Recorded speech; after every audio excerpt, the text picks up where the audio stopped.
मेरे दोस्तों, ये कहानी एक लड़के के बारे में है जो अपने गांव जा रहा होता है। तभी उसके साथ कुछ ऐसी घटना घटित होती है जिसे सुनकर आपको भी डर लगने लगेगा। यह बात उस समय की है जब मैं अपने गांव जा रहा था।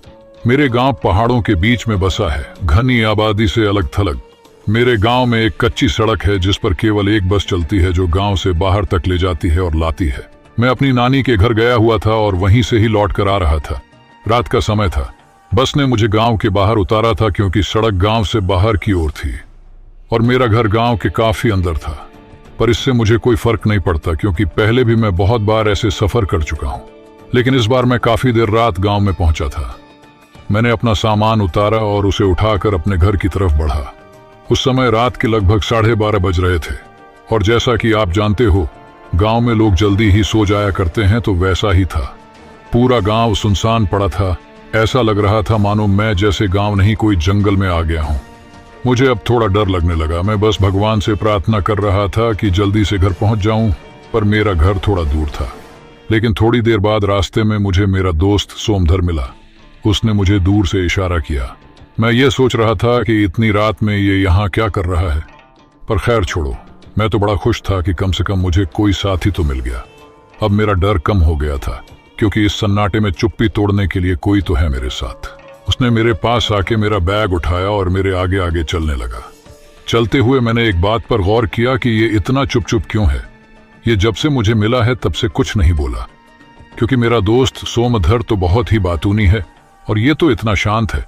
बड़ी ही अजीब बात है। मेरा घर बस थोड़ी ही दूरी पर था, पर अब वो एक दूसरा रास्ता लेके खेतों की तरफ बढ़ने लगा। मैंने उसको कहा, अरे भाई कहाँ जा रहे हो? कब से देख रहा हूँ, बड़े ही चुप हो और ये खेतों की तरफ कहाँ जा रहे हो? तुम्हारा दिमाग खराब हो गया है क्या भाई?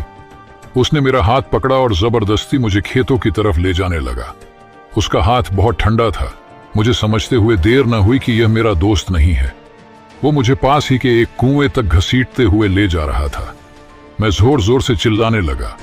मेरी आवाज सुनकर गांव के बहुत से लोग जग गए और मेरी तरफ दौड़कर आने लगे। जब वो मेरे पास आए तब तक मैं बेहोश हो चुका था। सुबह जब मुझे होश आया तो मैं अपने घर पर था। मुझे उठा देख सब घर वाले मेरे पास आए और बोले, तुम ठीक हो? तुम्हें क्या हो गया था? तुम रात को बरगद के पेड़ से लिपटे हुए बेहोश पड़े थे। तुम्हारे साथ क्या हुआ था? मैंने उन्हें अपने साथ जो हुआ वो सब बताया। उस समय मेरा दोस्त सोमधर भी वहीं था। वो बोला कि मैं तो रात को अपने घर पर सो रहा था, तो वो कौन था फिर जो मेरे साथ कल रात को था? मैं ऐसा सोचा और सबकी तरफ देखने लगा। उस दिन के बाद से मैं फिर कभी देर रात उस रोड से अकेले नहीं गुजरता हूं। सो आई होप गाइज आपको ये हॉरर स्टोरी अच्छी लगी होगी। तो मिलते हैं आपसे नेक्स्ट हॉरर स्टोरी में। जब तक के लिए tata bye bye and thanks for watching. धन्यवाद।